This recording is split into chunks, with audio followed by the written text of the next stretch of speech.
This is Let's Talk About Magnum PI, the podcast from fans for fans of Magnum PI. Hello everyone, welcome back to a new episode of Let's Talk About Magnum PI. We're here with, of course, Liz, and Daphne! Yay! Hi Daphne! Hello! A little bit of an explanation. Daphne is my friend. Met her through boot camp. And she watches Magnum as well. And she's currently in New Jersey with her Steel Steve. Yes! We're road tripping this weekend. Very nice. For a run. For an 8K run through a vineyard. Oh, cool. So awesome. She's part of why I started running. It's an addiction. Yeah. It is. Before you know it, you'll have 10 pairs of running shoes like I do. Already up to you. I was just telling my boss yesterday because we were talking about running and running shoes, and I was like, until right before I went to Hawaii, had the same running shoes since I was in grade 8. So, that would be, like almost 15 years? Yeah, about 15 years. And he was like, how? He's like, Liz, how the hell is that possible? I'm like, You don't grow. Didn't grow. Got fatter. Like pocket-sized. Got fatter. Got boobs. Didn't grow. That's me. Sadly, I wear them out. Nothing sad about that, Mrs. Yeah. I'm running out of wall space for medals. I'm convinced I'm going to rip the drywall down. We'll run for so my friend sent me this meme the other day that was like, would you jump off a bridge? And I'm like, I don't know. Do they have a good finisher's shirt and finisher's medal? And I was like, the story of my life. Like, if there's a flag, I'm all in. Like, it doesn't matter what it is. Like, I now got 2 Hawaii-themed finisher medals. Yeah, I have my one. Yeah, third one is happening next week. What? But not Hawaii themed. It's Run for Peace for Ukraine. Oh, I love that. Is it the same company that you ran with before? Yeah. It's way more expensive than before, but hey, it's donations essentially. Oh yeah. Yeah, no, I love doing those kind of races like that have a benefit. Yeah, absolutely. Mm-hmm. It's like a win-win. You get the exercise, they get the money. Exactly. There's a huge race series near me that has a beneficiary for every race. So, I love that. Which is awesome. I really, really like that. So, let me ask you a question because you like us watched Hawaii 5-0. Yes. Did you notice the headquarters? You didn't? What's that? 5-0 headquarters. You could see them this episode. No, I missed that. What? Right in the beginning, first time we saw Nuzo in the Ferrari with Magnum, the headquarters was right behind them. No, I totally missed that. Now I'm going to have to go back and watch it. Good thing I DVR'd it. Yeah, me too. See, that's my thing. I get, swept up in, the story, and then I go back and watch it a second to get all dialogue. Yeah. I felt like I was everywhere. Like, the camera, the establishing frames. I got fucking technical at times, and then the story, and then I got distracted by arms again. and the button. There was just so many feels this episode. Yes. Oh my god. I might have had to wipe away the odd little guy. Yeah. I'm good. I'm glad I had Steve here to give a hug too. Oh. Okay, by the time we finish saying that, we have to show him. Yes. I will go grab him. But yes, he was sitting when he and was sitting outside of his guest house, and Nuzo had that conversation. So left. I just wanted to give him a hug. I was like, Thomas needs a hug. Yes! I know it! He's just like prime hug material. Go. Yeah. Like Nuzo can't hug you. Higgy can. Just ask for a bloody hug, guy. I know. I know. Oh my god. The episode. I can't. I'm still processing. So we were all so bloody excited on Twitter. Like, we were losing our shit today on Twitter. Everyone was losing their shit today. It was J Day. Mm-hmm. Boy, did he deliver. He did. He really did. Yeah, this was outstanding. Outstanding. My Twitter feed was, we just might as well have called it the J feed. Like, that's all. Yes. Mm-hmm. Yes. That was my IG feed all day today. I was like, I honestly, every break that I got at work, I literally had, like, my lock screen was just full of, like, you know, like, tweets and IG things and whatever, and I was like, I had it in a drawer because my boss, like, got really pissed at me about, like, 3 weeks ago about, like, having my phone, and he was like, really, like, you shouldn't have your phone, so I've had to, like, hide it for a really long time, and I was like, today is not the day, and he had to be, like, where I was all day because we were super short-staffed, so I couldn't check it, so I was so mad all day, because I only had, like, brief times that I could check it, but it was exactly that, it was just, like, I feel you. It was quite similar. I only work like 4 hours on Fridays. In those 4 hours, Predator Weeks decides to spam us with but like show us these amazing behind the scenes things. I'm just like, yeah, I can see that she did that. I can see people flipping their shit, but I can't watch them because I'm at work. Mm-hmm. I want to see. So what is I picked the perfect day to be on leave from the office. Yeah, you did. You really did. You did. To take a road trip with Steve. Exactly. And be riding on the ferry, sitting in the sun, like catching up on the feed. Because can I tell you, out of Perdita's post, the one of Jay sitting on the back of the boat? That was probably my favorite. Yeah. Oh yeah, I love the one of all of them together like at the funeral where they're all in like their uniforms and Purdy's in the black dress. I love that. That's another great shot. Pointing out as we're at the funeral right now, pointing out one thing. I had a discussion with someone on Instagram today with Thea. We were questioning why the guys had a beard when they were their uniforms in season 1 and not anymore today, and I think that might be Hernandez's fault. Yeah, you mentioned this to me. Yeah, but we're talking all the time. Yeah. I think Jay Hernandez had them shave. Because I heard something about you can't have facial hair when you wear them. In the military, yeah, in the U.S. military, there's very strict rules about facial hair.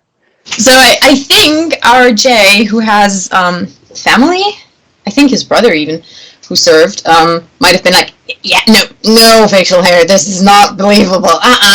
Yeah, you cannot have a beard. Yeah, clean shaven all the way. So kudos to Jay. Yeah, and see, that's one of the things, like, you know, I have family who's in the military. I know a little bit about the military. That's something that I pick up a lot on TV shows, is little tidbits about how people dress when they're in military uniform. And one of my quirks is when they're wearing mismatched uniforms. So, I think it was in the first or second season when Magnum got sent on that kind of wild goose chase with I think Ivan for the Yep. Second season. So he was wearing white, but the commander at the base was wearing the khaki. Mismatch. Uniform of the day. They've got to be wearing the same. Oh. Yeah. Another thing about the uniform that kind of has me cackling every time. Pilot Magnum was, according to his uniform, a lieutenant commander. After that, he's a lieutenant. Oh, I hadn't catch that. He kind of secretly got demoted. And it's funny because they call him Lieutenant Magnum in the pilot, right? So he was never... No. Yeah, they do at some point. Yeah, in the episode she just mentioned. Mm-hmm. But I think it happens before that. Might be, but I don't think it was in the pilot, because if it was in the pilot, I wouldn't have paid as much attention to the rank in the pilot, because I was like, I was like, who outranks who? McGarrett? Magnum. Who outranks who? That was my thought process. I wanted to know which one outranks the other. But they put them as equivalent, didn't they? They're both lieutenant commanders? They were in the pilot, now not anymore. Actually, I didn't pay attention this time. I was impressed with other things. Yeah, I have to go back and watch already. Like when you go back and you watch it again and again and again, you pick up on all those little nuances. So. Yeah. There's episodes that are just like the gift that keeps on giving, and I think this one might actually be one of them. Like, if I hadn't paid as much attention as I had due to Jay being the one directing, I would probably not have, seen the way he set up the flashbacks. I wouldn't have seen how awesomely he panned from the group picture of the guys to his current group. Yeah. There's a lot to unpack still. So much. So much. But I think another thing that I mentally unpacked was the fact we were driving down and up the same road for like I noticed that too. Conversation. Why Manalo? On the right, on the left, on the right, on the left. Okay. Yeah, I noticed that too. I was like, oh wait. I was like, I've been there. Isn't that wild when you realize like you've driven a road? 100%. Yeah. There was one episode not too long ago in this season where I just grabbed a map and I was following the roads and like highly ineffective driving. Highly ineffective driving. Why don't you just take the H3? Like we're going from Kualoa down to Makapu? Up to Aiea? Why would you do that? You want to spend the maximum amount of time in the Ferrari. Yeah, but not when someone's life is at stake. That's when the speed factor comes in. Yeah. That's a more fun road, right? Oh, man. Oh. Or another thing that it was in season 3, I think. I mentioned it recently, and I think you're going to get the kick out of it. They're driving along around Diamond Head, and Magnum just mentioned, oh, he's going to the North Shore. I'm like, A, he's literally not driving the other direction, and B, how the fuck what made you think that? You're at Diamond Head. More specifically, at the Amelia Earhart lookout. One place I've been yet. I did not get up on Diamond Head. Neither did we. No. We tried, and every time... Fail. Every time we were the first car that couldn't get in. Because it was full. So we were just like, great! And we got turned around. And then we came back and got turned around Yet another again. reason to go back. I was going to say, that just means you have to go back. Definitely. Absolutely, we have to go back. Absolutely. No doubt about that.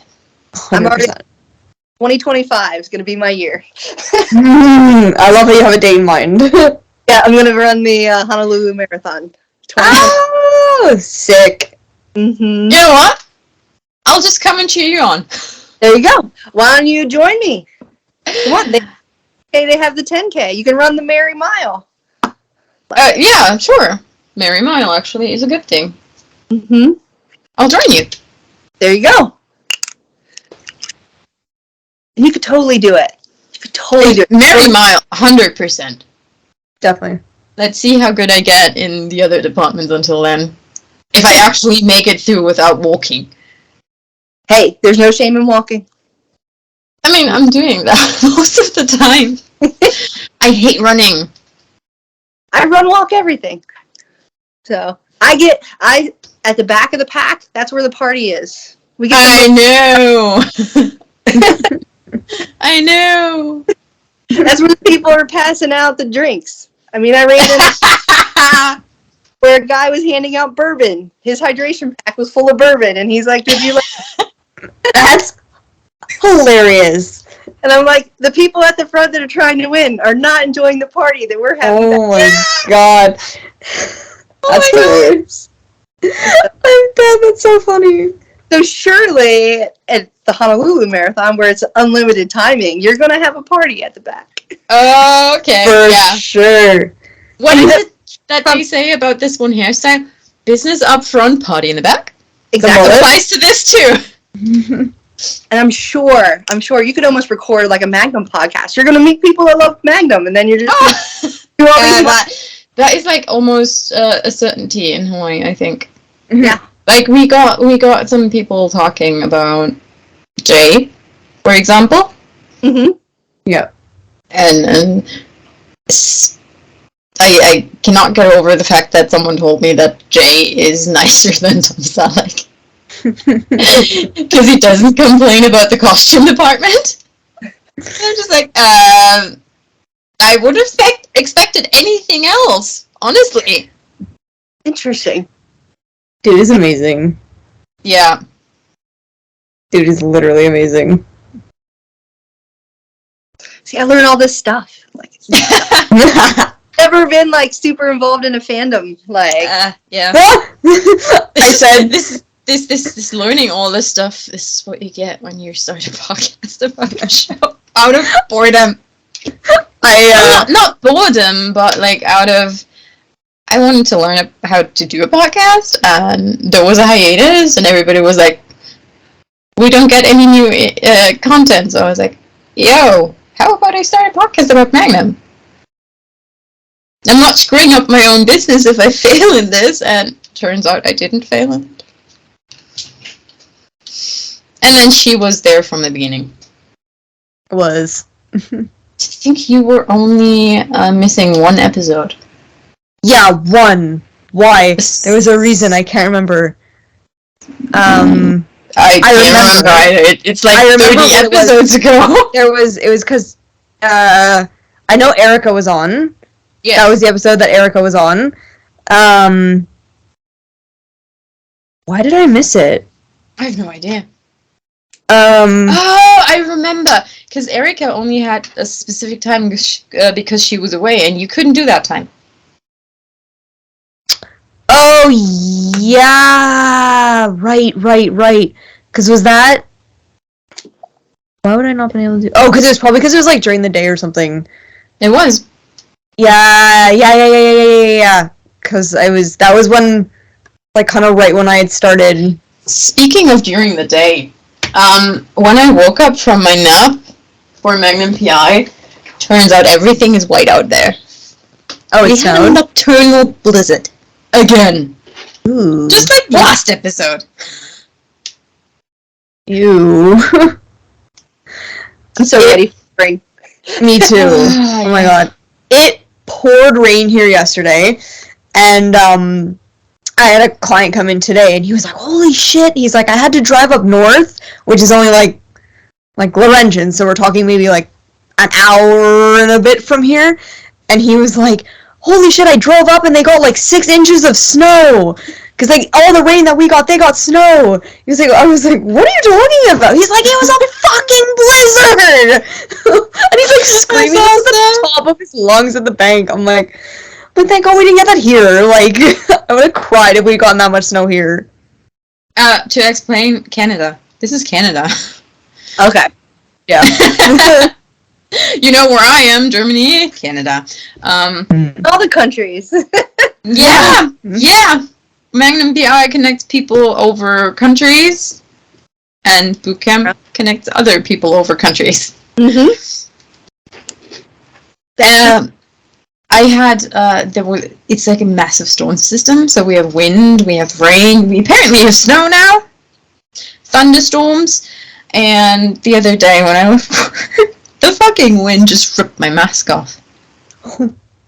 So apparently I wore it like half-assed because I only wore it from like my office to the exit. It's like 20 stairs. Don't put it on. Actually, don't put it on correctly because I'm not meeting anyone in that little space because I'm the person who ditches the earliest. I get up early, I leave early, okay? And so I'm like not bothered. I have it covering everything. I'm just like sloppily put it on and then got out. Didn't realize there was that much wind, and then I just stood there. Okay, my mask just flew over a house. It wanted to be Yeah, it wanted to be free. It was done. Yeah, I have terrible mask knee, like all here where my mask goes. It's like really not fun. As you can see, I'm cool here. Meh. Yeah, me too. I can definitely say that I'm looking forward to having my own office in like a month so I can actually take off my mask. Congratulations on the promotion, by the way. Oh, thank you. You got promoted, finally. I did, like, yesterday. It was something that has been in the works for probably... Okay, so, like, unofficially, I think probably about 6 months. Yeah, because it was, like, right when I started my internship. Yes. He was, like, he pulled me aside, and he's like, this is what we're gonna do. But then it kind of got, like, accelerated when the branch that I was working at is closing, and then really in the last, I would say 3 weeks, it's kind of gone, like, yeah. So it was official yesterday.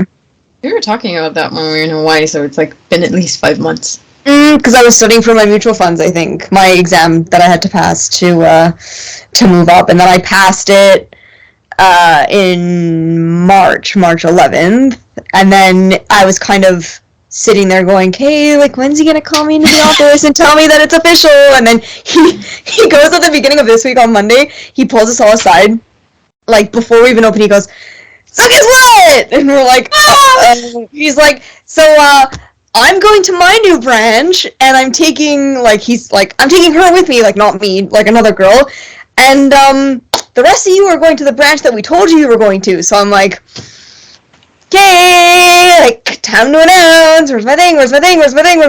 And then yesterday, so that was Monday, and then yesterday was, like, a really bad start to the day, and I was gonna ask him yesterday, and then I come in, and the first thing he says to me is, so, Liz, we're short $5,000, and we gotta find it, or we're gonna have corporate security come in, and they are not gonna be fun. And we're like, okay, so that started. So I was like, hey, definitely not gonna ask him about that today. And then after lunch, he calls me and he goes, can I see you? And I was like, hey, this is either gonna be really good or really bad. And then he calls me, he's like, so I got the official approval, and you're gonna be a banking advisor starting on. He's like, when you go to St. Luke, like, you're gonna be a banking advisor, and then he's like, unless you want to go as, like, a teller for a week. And I was like, nope. And then the manager from the other branch, like, messages me because they have, like, an internal message. He's like, I ordered all your stuff already. I was like, oh, I love you, thank you. So it's like, okay, back to the episode though. Yeah. Yes, yeah. Back to the episode. What did we love? The ending! I knew you were going to say that. Well, love, hate. Love, hate? Oh. Love, hate. The ending, like, you're talking about the last scene, like, love, hate. Mm-hmm. Yeah. Love, hate. You to build on that. I mean, obviously that's what everyone wants. So they're just gonna, like, drag that out. Like, obviously, yeah. I'm pretty sure the next 2 episodes are connected. So, oof. I think they are. Things are coming our way. Hey. Mm-hmm. Well, I mean, Jay teased today. Yeah, I was gonna say Jay's interview. that there's going to be something happening with the dynamic between Higgins and Magnum in the finale. So In the finale. Mm-hmm. Yeah. Yeah, I haven't. I saw little tidbits from those interviews. I haven't had the chance to like hop on The there. TV line one? it was the written one. It was the written one. Oh, it was the written one? Okay, because I know that he was Oh yeah, that was so so hilarious when that interview came out. It's like, Oh my god, do you know one? the meme of the guy holding pizza walking into a burning room? That was me.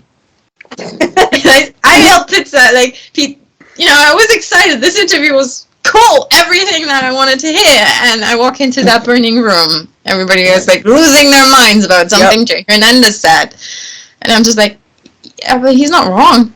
Guys, that was literally one of the times today where I like opened my drawer to like get my keys out and then like took a peek at my phone, and it was insane. It was like, Jay this. I was like, what the fuck did he do? Like, since you haven't seen it, Jay essentially said that he doesn't want Miggy to become a thing until the very end of the show, so he doesn't want them to become a thing next season. Oh, he wants it to be like the series finale thing. Yeah. But then the paragraph before that, he goes, something's gonna happen with the dynamic in the finale, and then he goes, but in my opinion, it shouldn't. And it's like, dude! I mean, I'm pretty sure he is generally on board with what we suspect happens in the finale, but he doesn't want it to actually become series in season 5. And honestly, I think I've said this on the podcast. I don't know if I've just thought this on my walks and stuff, but I think them like potentially like leaving it on like a kiss or a moment of that kind of thing could be so beneficial for the writers, because then they could literally do anything that they wanted at the beginning of season 5, right? If they leave it on that, they could be like, yeah, it totally worked out, and they're gonna give it a go. Or they could be like, holy shit, this is really awkward and we're not doing it. Or they could say, okay, it happened, we're friends, but we're not gonna move forward any further for now, at least, right? Like, there's so many options that the writers could go with if they leave it kind of on that more like open-ended moment, shall we say. They could test out every angle in the writer's room, see what feels most natural. Hell, even get the opinions of Jay and Perdita, and I'm pretty sure Hernandez is the kind of guy who's like, okay, this writing is amazing, let's do it. So, I'm not ruling it out, I'm just on board with what he said. I'm one for slow burns. I've endured like a 10-season slow burn, I'm fine with it. I can go. I find it exciting. I'm cool with it. I love the road to them getting together. I'm chill. I know a lot of fans aren't. I saw it today, like black and white on Twitter. Yeah.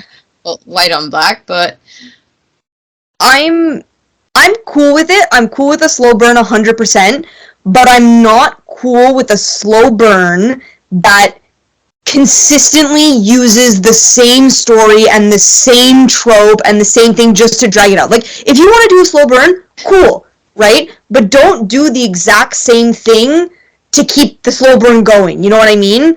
Are we talking about Higgins leaving now? I mean, that is one thing, yeah, for sure. But also, Daphne, you cut out, so we didn't hear you. Oh, go ahead.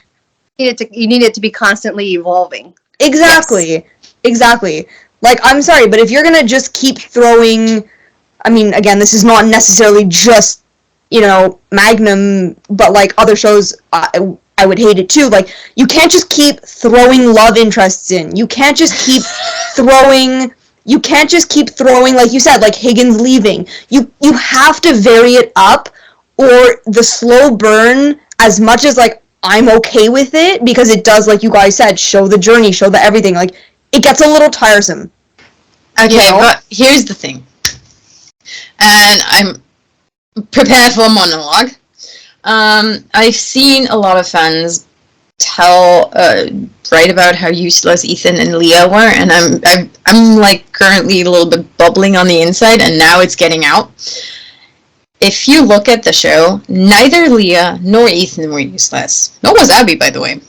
I'm not saying they were in particular, I'm just saying in general. Yeah, but these were actually useful relationships. That dude? No fucking clue what that was supposed to do. It was, like, pointless. Mm-hmm. I'm sorry, first time a love interest was pointless. Ethan allowed us to see Higgy move on from her trauma with Richard. Now she's open, and we saw that evolve into season 4. Like, it's literally begun with Ethan. She started to open up to having a relationship, and now she's literally open to having a relationship with Magnum. Well, sex dreams of Magnum. Leah is the first instance where we quite openly saw Thomas's unhealed trauma, and this episode also showed us his unhealed trauma. He's, when it comes to trauma healing, way behind Higgins. And so Leah wasn't useless. She had a purpose. You just had to peel back another layer, which not everybody did, I feel, because they're so focused on wanting Mickey now. And I feel like it's due to our society where people want instant gratification. Which, I mean, I'm guilty of. I would love to lose my weight, like, right now. But I'm learning not to. It's baby steps and shit, right? Mm-hmm.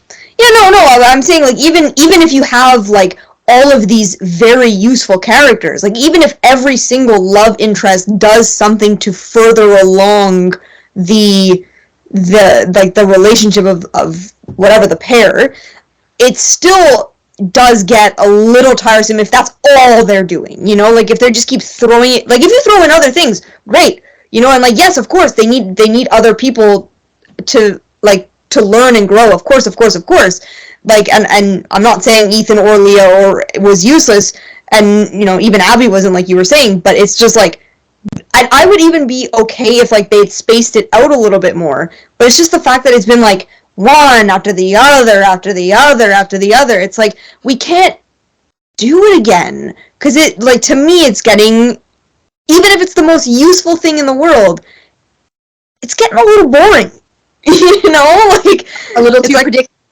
Yeah, it's like, okay, here we go again. It's really like Higgins leaving, and as I keep saying on the 100, where you literally could predict what happened in the finale, because every single season finale, she was pulling some lever.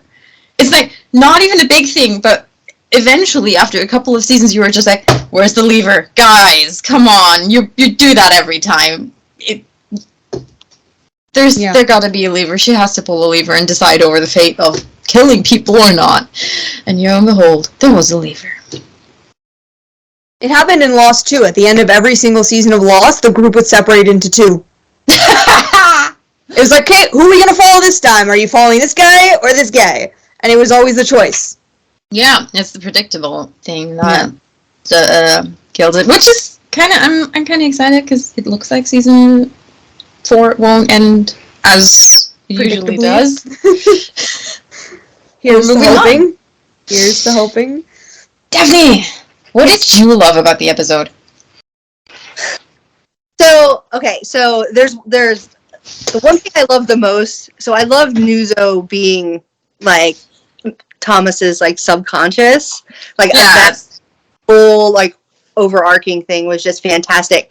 And the part that really, really like hit me in the feels that I absolutely loved was that when Nuzo talked about your memory and how your memory's always there until the last person no longer says your name. Tears. And I was like, oh, like tears, and just like, oh, like that just hit me. And I think that like really revealed like Thomas's like deep-seated trauma, like you know, like where I think he's definitely afraid of forgetting Nuzo or having someone forget him. Yeah. And I think that's why he has this whole thing of helping everyone that he can, because he wants to create that like long-lasting memory Like, The sentiment, by the way, is super fucking ancient. I got really nerdy this week. Liz already knows why, but there might be an Egyptian-themed book in the future. So I immersed myself in ancient Egyptian mythology like a whole week. And like that, a man dies twice. The first time when he literally dies, and the second time when his name is spoken for the last time, is already back there. And the name was incredibly important in Egyptian culture. So like the sentiment is ancient. And I was just like, whoa, okay, we're getting deep here.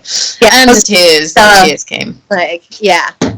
I mean, I just absolutely, I love it when they connect with their feelings like that. Yeah. I mean, that is so real. Like, a lot of times these shows, like, it's so polished and so, like, perfect. But when you see stuff like that, I mean, that's something that, like, everyone thinks about. You know, when you lose someone, like, you have that. Like, you don't ever want to forget someone. And, you know, I think everyone wonders, like, when they're gone, like, what's your legacy going to be? You know? And once again, I get the Hamilton line in my I was literally just Hamilton! Oh my god! When she told me she was going to, seeing New Jersey earlier, I was like, everything is legal in New Jersey! Where's the fight taking place? In New Jersey. Oh, everything is legal in New Jersey. Yeah, when you're going to remember your name. I've never seen Hamilton. Musical people. I was supposed to see it live the day the world shut down. Oh no! But I mean, to be fair, it was the second time, but like, They keep postponing the opening in Germany. Then again, I'm not entirely sure if I want to see it in German. It might be like it might be such a problem for me, because you notice I'm bilingual, right? And when I hear a musical, like I listen to Broadway songs. When I hear a musical in English first and then go see it in German, oh god. Oh god. The only musical where that works was Aladdin, but only because the genie in German is fucking fantastic.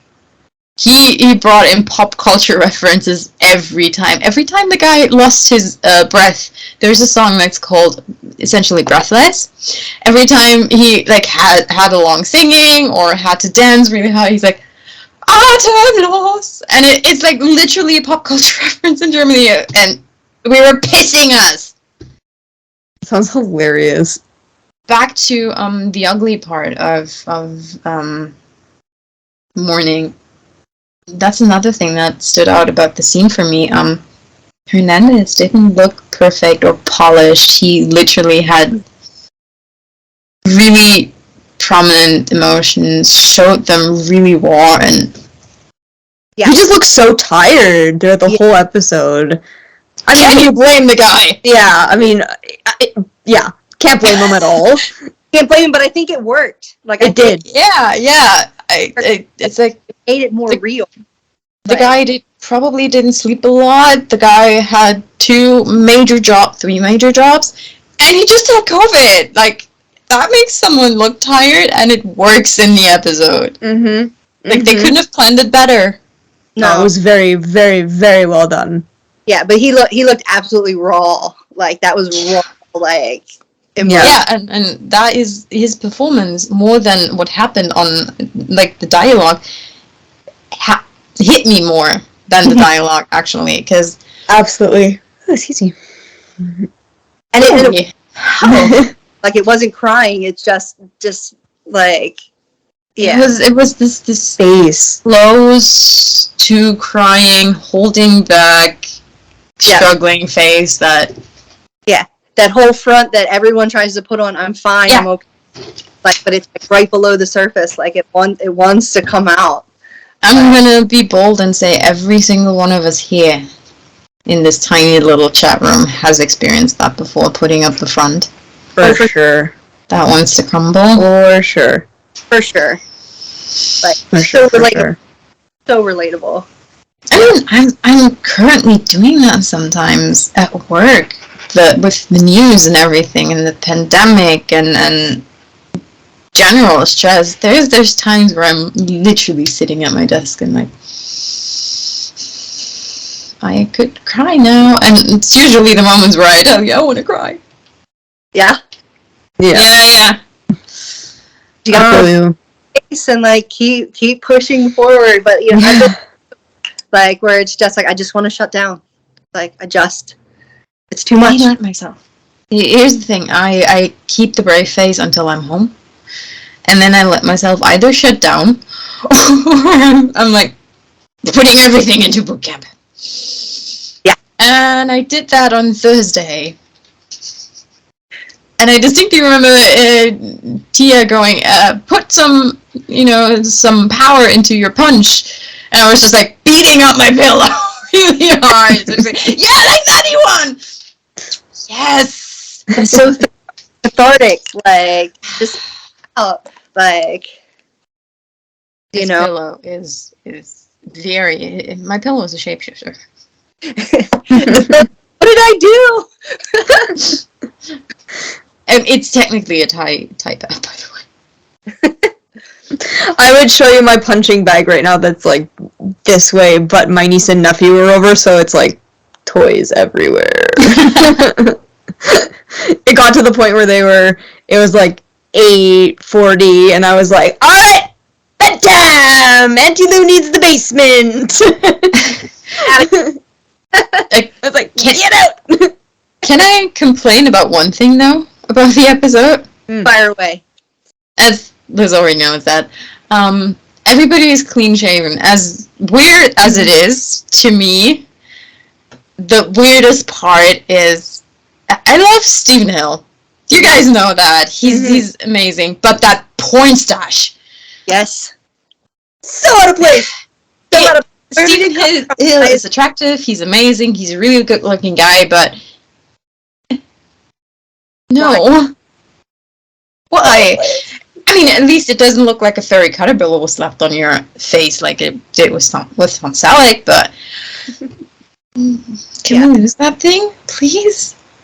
Yeah. I was looking at that too. Like, my eye was, like, drawn to it. It's like a car crash. You can't look away. I noticed it in the promo pics, and I was like, ooh. Yeah. He did post about that way before, which is it's the porn stash that actually made me catch on to the fact that everybody else was beardless, everybody shaved. It's like, Stephen Hill shaved. What happened? Yeah. And then slowly, like, wait, so did Jake and Knighton. What's happening? Yep. Had he not had this obvious, porn stash, I wouldn't have noticed the other guys. Not gonna lie. Right. I wonder why they left it. Like, probably as an homage to Magnum, the OG Magnum. Maybe he might be the only one who can pull it off.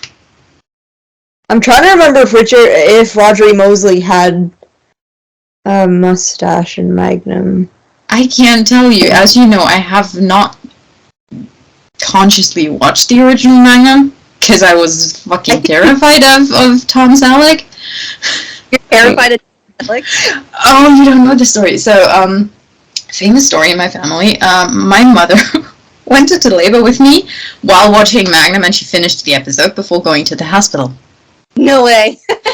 My mother, Magnum fan. Through and through. So I'm like second generation Magnum fan, but I basically grew up with Tom Selleck and that mustache for like a tiny little girl. So I was afraid of Tom Selleck when I was tiny, and it's like a really subconscious thing from growing up. And this porn stash is just like trauma. Childhood trauma. Thanks, Tom Selleck.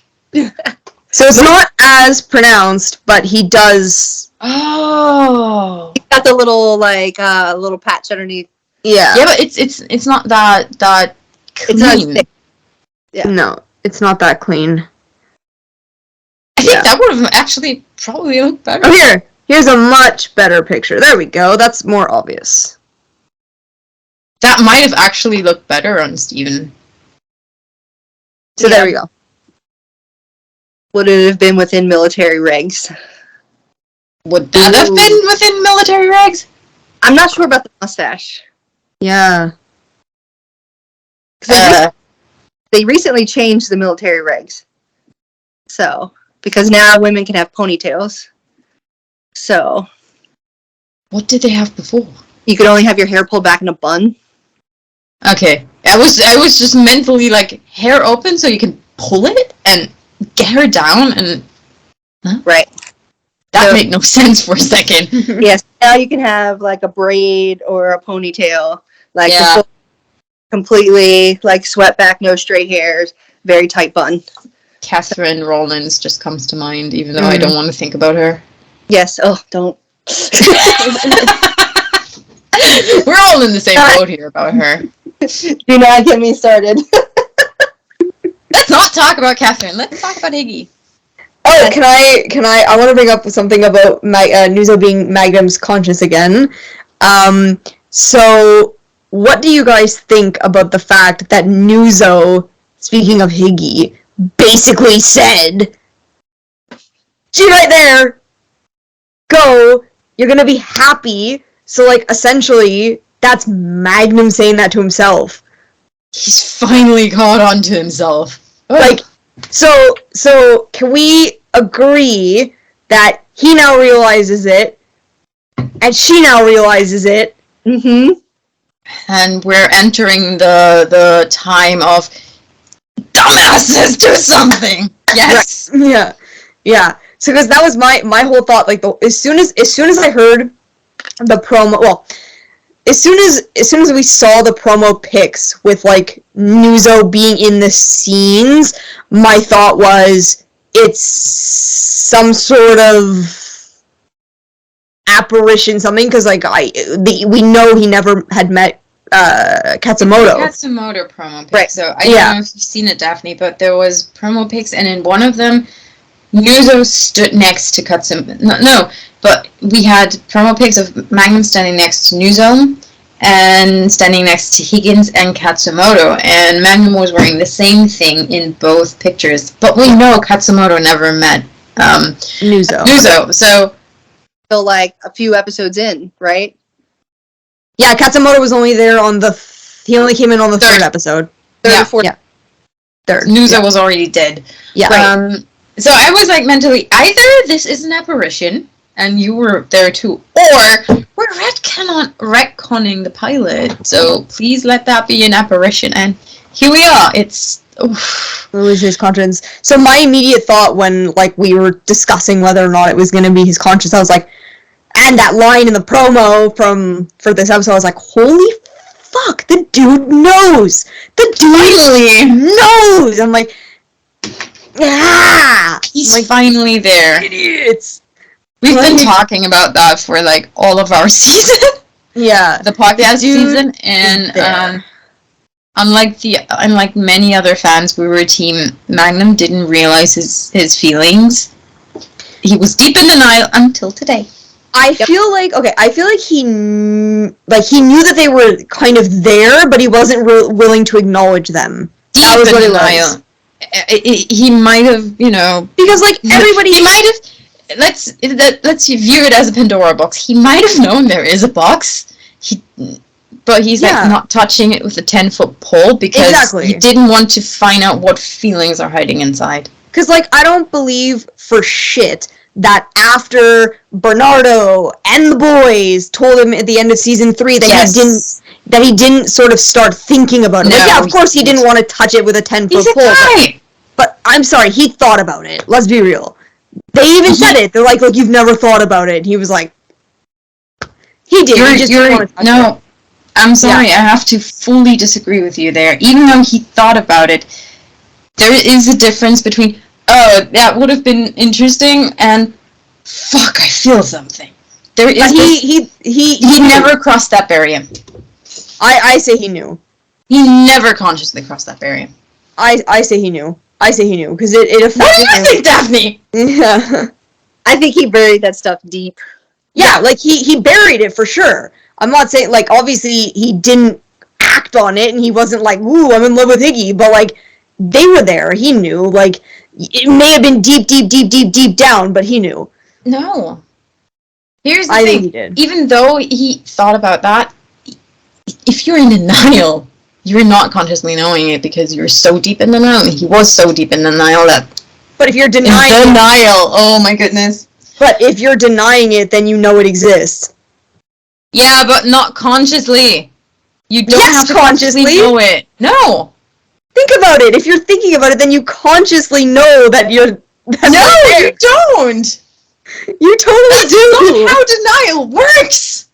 Yes, it is. It can work like that, but it's not necessarily how it works. I can be in denial about something, and I still don't know it. I don't know. We're gonna have to agree to disagree on this one. Fine, we'll agree to disagree with that one. Yeah. But I'm happy that he finally got it. Fucking figured it out. Yeah. It only took Nuzo as his conscience to flat out tell him. Jiminy Cricketed it. We Jiminy Cricketed it. Yep. Guys longer than others. Yes. Especially kind of damaged Navy SEALs do take a little bit longer in that, right, Daphne? Yeah, it's emotionally stunted. Even though Magnum is not as emotionally stunted as the other guy. No, not even close. Yeah. No. He's also not as traumatized. Yeah, like totally different. But yeah, I think it's just it's a guy thing. Like some guys just take forever to like get around there. Like, oh yes. You know, and then there's actually. And like you're just so like. I can say this speaking from experience because like to actively pursue my husband for like 2 years to get him to notice me. Oh my God. And he just told everyone like she's just really friendly. Like she's just my and everyone was like, she doesn't come morning to you and tell you bye every night and I'll go to lunch with you just because she's friendly. Like it was work. I had the complete different experience. My ex, he was like in love with me from like first sight, and it was really fucking. Because I wasn't there, and I was aware I wasn't there, and he was coming on strong. But yeah, up until the point where he was like, "You have to choose between boot camp and me." Hi, boot camp. Deuces. So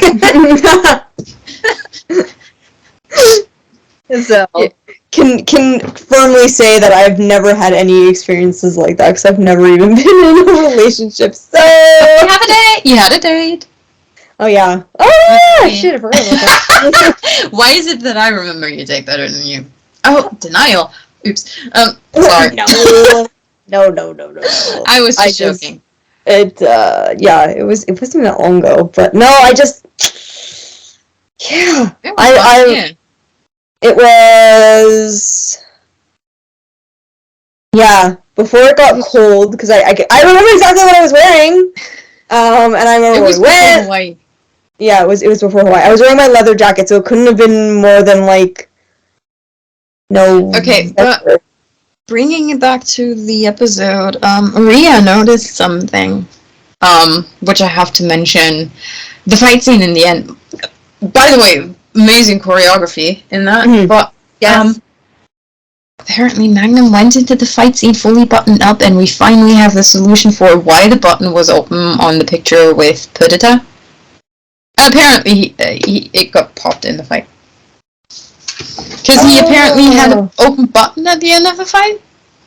I didn't see it. I paid attention to very different things in that moment, but apparently Rhea did.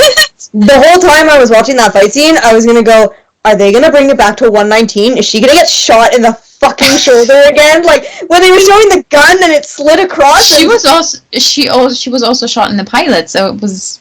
That too, she was shot in the pilot. The whole time I was like, fuck, are they gonna shoot Higgins? Like, is she gonna get... And then, like, when they had her, like, fighting, like, not right next to him, like, kind of separate. I was like, oh shit. Oh. I was like, oh shit, she's gonna get hurt, and he's gonna be like, Higgins! And, like, freak out, because he wasn't there. You know? Okay, if anything I want to see on the show again, him doing a callback for 119, I want another word again.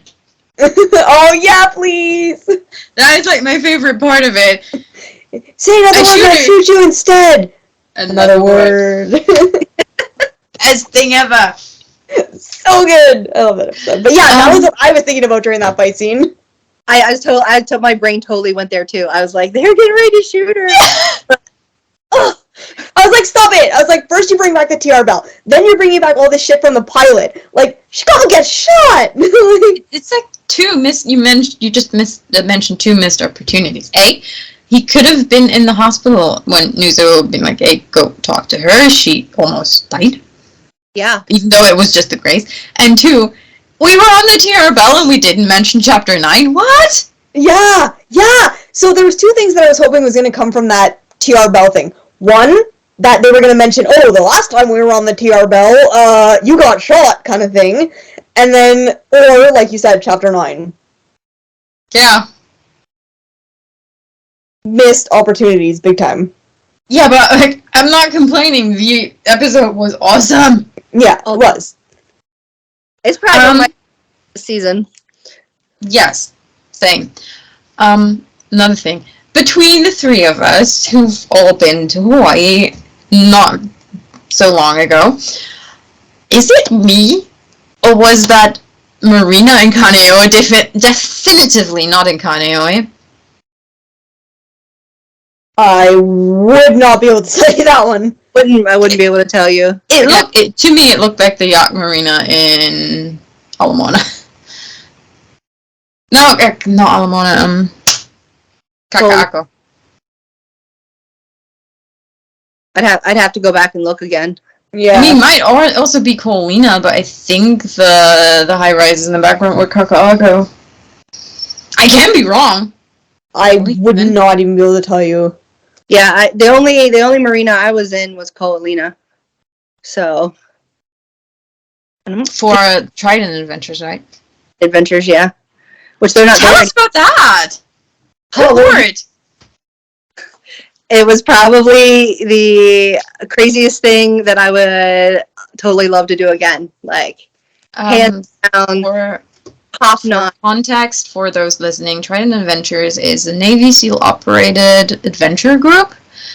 Right. Operating from Honolulu, and two of the owners actually, are former cast members of Hawaii 5-0. One has since graduated to NCS Hawaii, Beulah, and the other is Alex.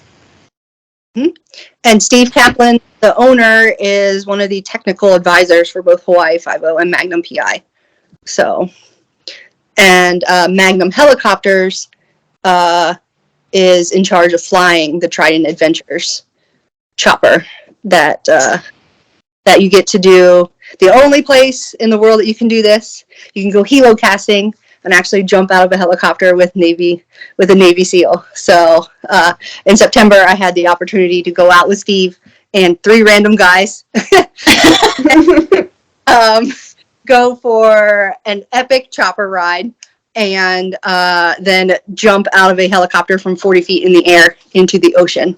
So yeah, like absolutely wild. I saw your pictures. The mad respect for that. Yeah, the hardest part was like unbuckling my safety belt and like gliding across the seat and stepping out onto the skid. Oh yeah. Oh man, yeah, it would have been shit. And can I tell you that like Steve was like so casual. Like he was standing there like, onto my wetsuit with one hand, holding a GoPro in the other. Like we were standing on. Yeah. There's a video, isn't there? There's a video, yeah. So one of the great things they do is they have all these different camera angles of your jump, and there are some great folks on the boat because the helocasters go out with the scuba divers and the snorkelers. So some of the folks that were on the boat just to scuba dive and snorkel had some video from their angle of us jumping out of the helicopter too. So you have like in the cabin video, you have Steve's POV video, you have like on and outside the chopper, plus the video of the folks from the boat. And then after you jump out of the boat, you get to go on an awesome jet ski ride, and you get to go snorkeling or scuba diving with them. So cool. So amazing. So much fun. And Steve, the guy that owns Trident Adventures, such an incredible, like, so much fun. Like, I've never laughed so hard in my entire life. Like, and he had you laughing and having such a good time, you totally forgot about the fact that you're going to jump out of a perfectly good helicopter. I feel like... Go ahead. I feel like Trident Adventure and Magnum PI helicopters are just, like, such good places to check out on Oahu. Top notch. Oh, totally. I just remember how Brayden, we mentioned that we happened upon set to him, and he just took the chopper lower over set for us. And it was awesome. No way. And he circled for a second, like took the chopper lower, circled, and then we were off. And I love also that, like, he didn't, like, when he was like, okay, so, now we're flying over, the forest, and, apparently there's some, like, he didn't out us or anything, which was, like, even better. It was like, yeah, Brandon. Yeah, but he could have, Red Ferrari was glistening in the sun, and, like, it hit you in the face right away. Yeah. Not that there's a shortage of Red Ferraris on Oahu. Yeah, we happen to know that this one was the one. Daily. Did you meet Steve at, I think his name's Steve, at, and he was hilarious because he's like, yeah, I was in Magnum PI and I was a dead body. Yeah, I love the part where he didn't know that I already knew that story from you. Yeah. So he's like, oh, you guys are taking a picture with me now, and then I'll explain it to you. I'm like, yeah, I know where this is going. Because he took my phone and was like messaging you, like, see you soon. You didn't know that? Like, Nope, didn't know it was him. Yeah, I thought it was you. Like, I'll send her a message, and I was like, okay. But yeah, because he like whipped out his phone and he was showing me like behind the scenes shots of when like he had done filming, but I just was cracking up because I was like, he's like, I did this episode, and I was like, let me guess, you were a dead body. Then I died, and I was like, oh. Like, yeah, he was a cool dude. Yeah, he showed us the pictures too. I met like so many fantastic people, like, and I think you truly realize like how small that island is.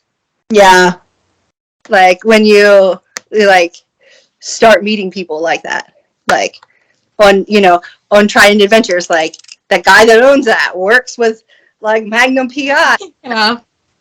The pilots are the ones, like the chopper I rode in on my tour was the one that they were filming season 4 with. But, yeah. I read somewhere that besides like tourism, the main like income on Oahu and like in general in the state of Hawaii is the film industry. I can see that. I mean, look, Kualoa Ranch and like how many movies have been everything. Like didn't even think about. Like if you take the tour and they start rattling off the movies and you're like, oh my god, it's insane. It's insane. And like we were on the tour and they were rattling off the movies and left, right, and center were, oh, that's where they shot Magnum, and they didn't mention it. Oh, that's where they shot Magnum, and they use it a lot. I mean, it's like, if you think about it, it's like the perfect place for a lot of stuff, right? Because it can be used as anything. And even when we got back, we watched Magnum in the hotel room, and suddenly there was like, wait a second, that's Kualoa. We just saw it. I literally took a picture of this cave. Yeah. And like, I mean, I used to be, I haven't watched it in forever, but I used to be a huge fan of Lost, which is actually, believe it or not, in a roundabout way, how I ended up watching Magnum PI, which is like the craziest thing to think that Lost led me to Magnum PI, but whatever. So there was a lot of stuff that like I recognized from Lost too, and like at the time when I was watching Lost, like I was really young, so I didn't realize how tiny Hawaii was. Like 10-year-old me was like, if I ever go to Hawaii, there's no way that I'm going to be able to see, like, all these filming locations. And, like, I ended up seeing them all, basically, without even thinking about them. Because I even said to Eve on the last day, I was like, 10-year-old Liz wrote a list and forgot it at home, and then found it on the last day when I was packing up to leave, and, like, pulled it out and was like, okay, like, we were there. But, like, yeah, it's crazy to think, like, that a lot of the stuff is filmed in the same places, and, like, it's all the same crew and everything, too, which is, like, awesome. And it's, like, literally impossible not to stumble upon a set when Magnum and NCIS is filming. Yeah. The amount of times we found the NCIS signs, the amount of times I stumbled upon an NCIS set. On top of it, Magnum says, like, I saw the signs a lot more than I saw the sets, but yeah, we missed a set when we came back from Kualoa, because, like, on our way back there was signs. They literally filmed NCIS, like, down the road twice in a row. Yeah, just different parts of down the road. I think I must have been there, like, before they were really filming heavy. Like, September? September. Because I only had driving by Kualoa Ranch, and they had a sign that said, like, extra parking, and I was like, is it that busy that they have to have field? And then I was like, no, Daphne, think about it. Like, extra, as in extras for a movie or a TV show that they would be filming. I think they were actually filming a movie in Kualoa back in September. That also may have been the time that both NCIS and Magnum PI filmed Kualoa Ranch in the same week. There was one week where they were, like, both interchangeably using, like, essentially the same part of the ranch. And I think that may have been around then, because they started in July. And I was there September 12th through... Yeah. Might have just been after or just around finishing. You know what the funniest part about NCIS set is, for me, aside from accidentally stumbling upon it in the international marketplace and them filming down the street from us, I took a wrong turn out in Kahala. No, Hawaii Kai. And I accidentally drove onto base camp. Like a dumbass, I drove onto base camp and I just like, what is this? Why are there trailers? Why is there security guards? Where am I? I don't think I belong here. Yeah, I didn't. Certainly didn't. I was like, okay, this is a makeup trailer. This is a porta potty. I think I took one too early. So when they were filming, where I work is, or I worked before, was, like, right in downtown Washington, D.C. And when they were filming the latest, I think it was Wonder Woman, they were filming in downtown D.C. So we were literally working in the middle of a movie set. So, like, you would walk out of our building and all the trailers would be set up.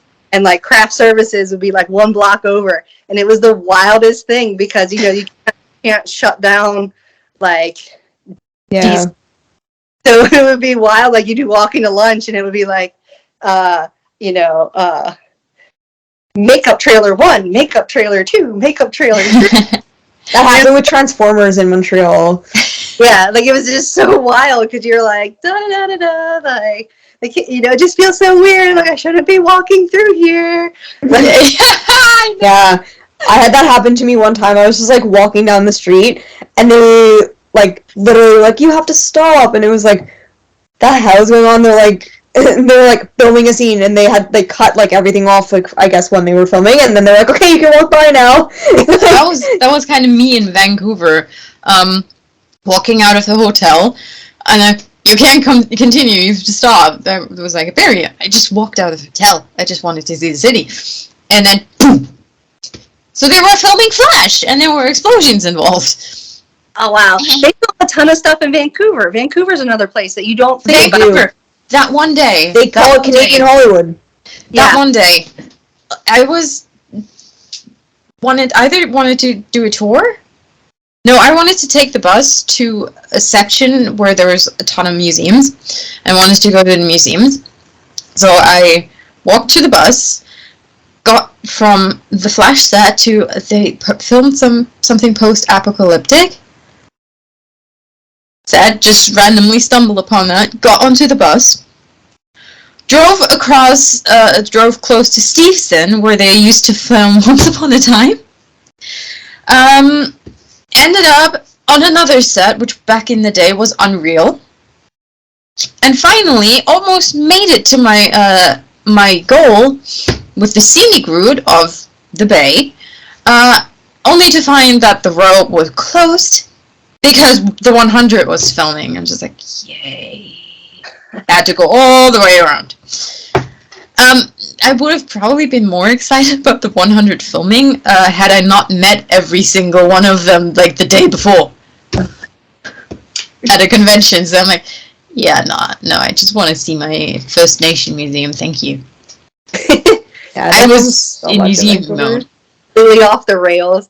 Like, I feel like we've talked about everything. We have. We do that. Welcome to the podcast. Welcome to the podcast. We're random at times, but we talk about the episode, but like also everything else. Yeah. Like, because I just like started downloading stuff. I intended to listen to it while driving today, so but I didn't. I was in my it was an EDM day. Like, I wanted some EDM music while I was driving through the countryside today. And taking wrong turns left and right because, why would I listen to the GPS? And being that hard, did that in Hawaii. I don't know what weird windings of my brain actually came, but I have something to mention about the episode again. Go ahead. Ramstein. And beers in Luxembourg. Not that close, but yeah, you could have gone there, but not that close.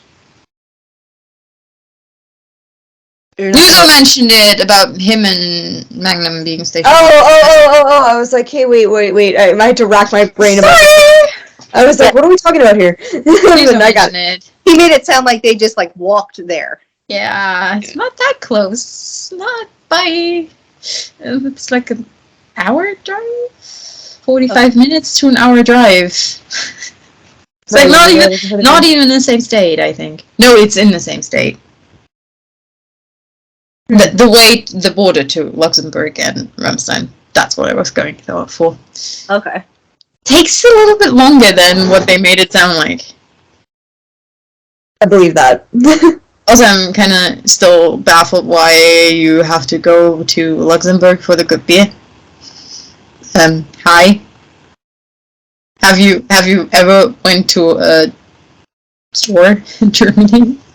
like a liquid store? Not a liquor store, a liquid store, like beverage store. There's like an entire fucking section on water, an entire section on beer, and everything in between. Like, you've got 3 sections. Water, beer, rest. Wow. It's essentially. So, like, there's like, tiny craft beers and yeah. And Magnum usually drinks a German one, so...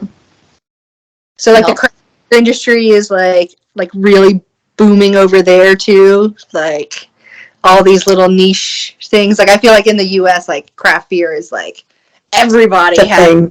A former coworker of mine has started his own craft beer, and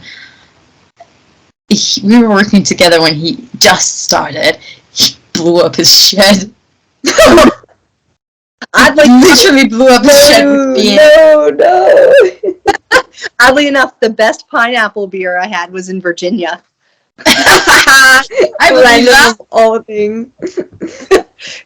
So, yeah, it was a random, like, brewery that my friends were like, you gotta try this taco truck, and it's gonna be at this brewery tonight. And I just happened to be in town, and I went there, and they had pineapple beer, like, on their board of, like, 50 different beers that they brew. And I was like, pineapple, like, I'll try it. That one. Fantastic beer. Because usually fruit and beer. So, Speaking of beers, one of my favorite convention stories is how I essentially drank an actor and a manager under the table with beer. And to this day, they don't know how I do it. And the thing is, they're only English speaking. I speak German.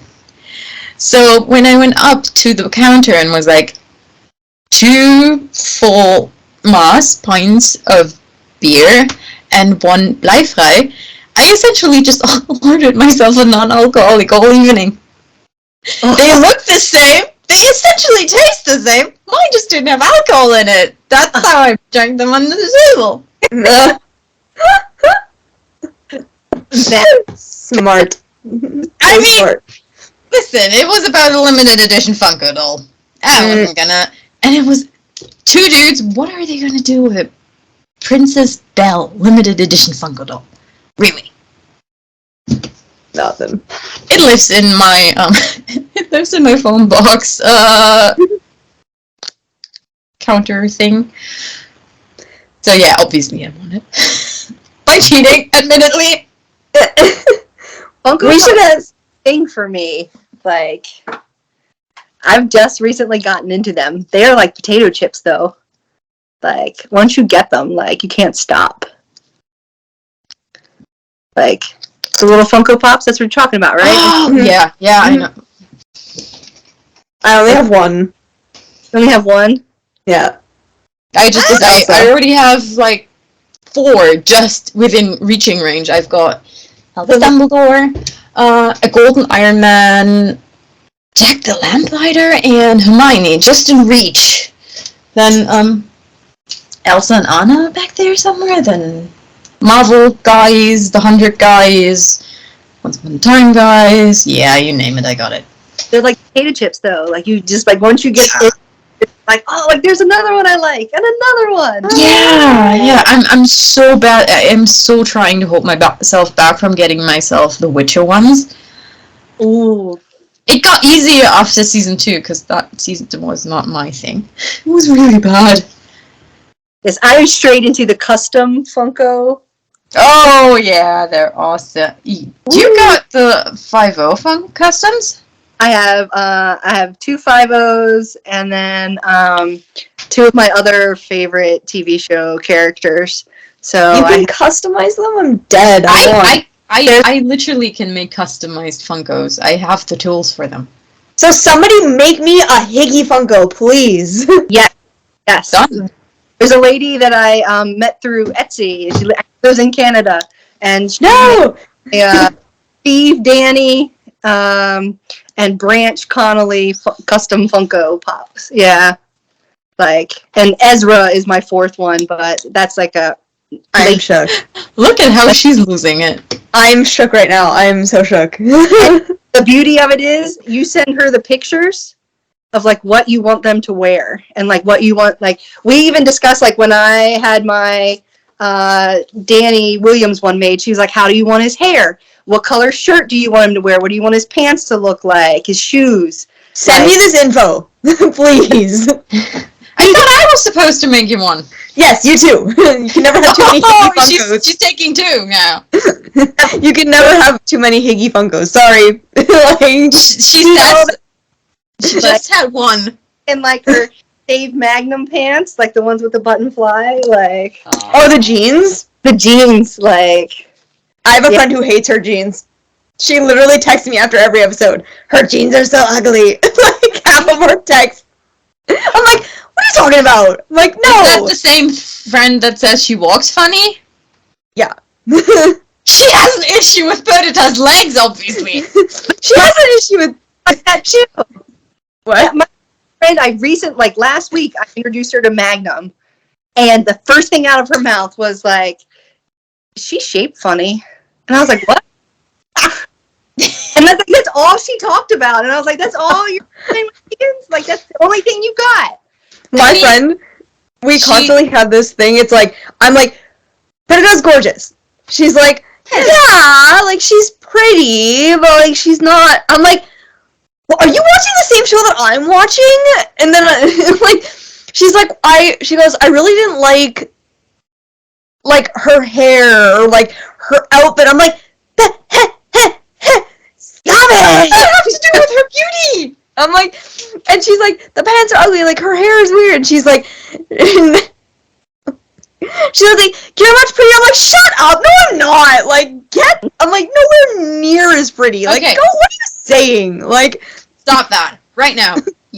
You're No. just as pretty as Perdita. End of Yeah, story. not. But here's the thing about the shape. She can't do anything about the shape. I No. see it. She's not got the model proportions of insanely long legs. Got that. But that woman is built. She is. She's gorgeous. Like, I want her She's gorgeous. shoulders. what? I want her shoulders. Oh, I want her yeah. body, period. I want her body, period. I kept saying her arms. Oh my god. Yeah. We mentioned this to one of the actors from Magnum PI. Like, she mentioned it. She wants her abs, and she doesn't have any abs. And he, bless his soul, he went like, it's like you're wearing clothes. You just have to eventually take what covers the abs off, and they're there. Mm-hmm. Like, bless his soul. He's awesome. I just have to get off my ass and actually do something with my life. Ironically, as we now figured out, and I told you that yesterday, Daphne, I have to finally get eating something. Yes. Apparently, I've been underfeeding myself for like months. I did it for a whole year. Like, it's easy to do. It once you get into, for me at least, once I got into the pattern, it just casually dropped. It did. And calories, and ended up like not even eating enough calories for plain existence. Like, Jaden did the math for me, and he's like, this is the calories that you need without moving or anything. This is just the calories that you need for plain existing. Mm-hmm. And I was just like, oh, that's not even what I eat. Exactly. Yep. You're eating more. I did it to the point that I would be like working out, and my body would be like, stop. Like, cannot. Holy shit. And I'm like, why am I so tired? Like, why can I not like run? And Jaden's like, how many calories are you eating? And I was like, oh. And he's like, yeah, can't do that. Like, up. Like, Yeah. He gradually does it. Puts you up. you can't just turn around and like jump to that number. Like, you gotta like work yourself up. But like, it's a whole mindset. Like, it's a whole different thinking. And then you throw in, like, I feel like I talk about running all the time. It's not my whole personality there. Like, but fueling, like, for distance running, it's like crazy. Like, how much you need to eat. Like, you need to eat every half an hour to 45 minutes. Like, and it's all these, like, I have this weird collection of, like, stuff. And, like, everyone that I train with, we all have these weird, like, things that work for us. Like, one person I train with runs with potatoes. Love it. Person. Right. They literally have, like, they'll pull out, like, a steamed potato and, like, eat it. And I love it. I love it. Best thing. And I was like, if you're, like, you don't know him and he just, like, reaches in and, like, pulls out a potato, like, can you imagine? Like, You're just like, what the fuck? yeah, like, you know, because so many people eat, like, gels. Like, that is, like, the, like, thing that most people eat, or, like, gels. And that sort of thing. But one of the guys I train with, he's vegan. And not all those gels and things are vegan. So he eats dates and potatoes. But That's just like, that is one of the issues that I'm really struggling with. Part of why I went so low in calories was the fact that I almost completely, like, 80% vegan now. Definitely no meat, and like I eat eggs from my auntie's chickens, and because they're like, it's just a byproduct for them. They're happy free ranging. They're not in any danger. They're just they get to run, like, into woods even, but like, there's a whole different type of story when you learn to eat at the beginning of boot camp, you learn to eat tinier portions, and suddenly you don't have the meat and the high caloric shit, and just like make myself a bowl, and I was like, that has to be 600 calories. 300. Yeah. Same happened like Thursday. We're like, this has to be 400 calories. 100 something, because it was all just veggies. So like I have to eat like nothing else with veggies. So if you're like eating, you eat all the things I don't eat. Yeah. You're like, I need to eat more. At times I feel like I'm grazing. I'm a very, like, it's a texture thing for me. Like vegetables. So, yeah. Mm-hmm.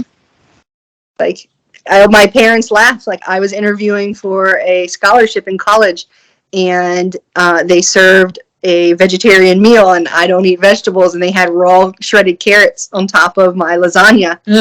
And I sat at the table with the president of the university, and I had this vegetarian lasagna sitting in front of me, and I was telling myself, like, you can eat this for $10,000.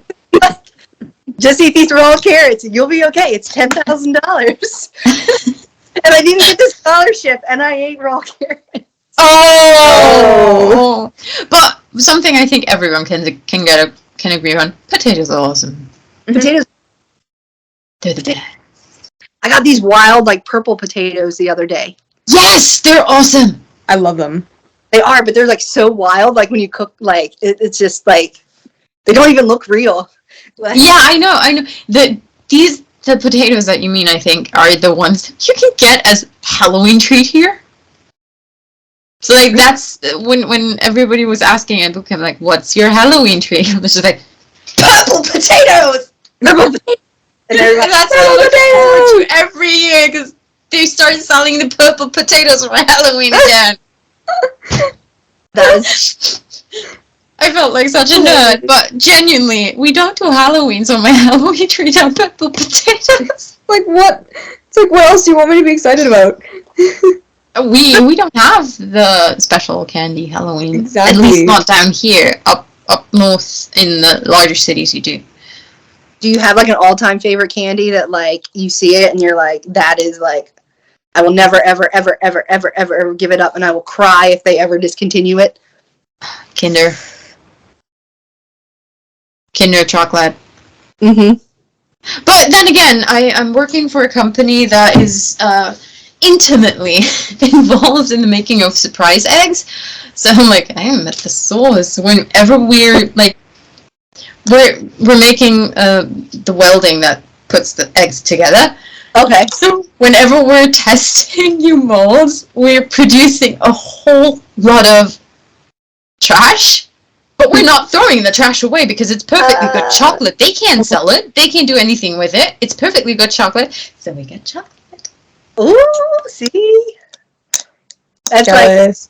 like, my uncle used to be a mechanic at the factory that made Jell-O. Oh. Okay, but I'm so sorry. I'm going to cut this off because that was the episode. See you guys around for next episode and more talk about Magnum. Because it's another hiatus. Yeah, 2 Fridays without it. Mm-hmm. And then we're going to the probably double episode finale. Yep, because they said early May, right? So one's on April 29th, and then May 6th is the finale. I was going to say May 6th was the finale. That's what I thought. Yeah. And it's confirmed. And as you can all tell, there's obviously no new spoilers. The TV lineup interview. Go read it. That's it. Yeah. We mentioned that. Yeah, that's the only one. So, yeah, I'm going to go spoiler section today. And we have Daphne. Yeah. And you haven't shown us Steve. Oh, I'm going to go get Steve. I'm going to take you for Yes! Yay! We're going to see Steve. It's the best. Let me get prop him up.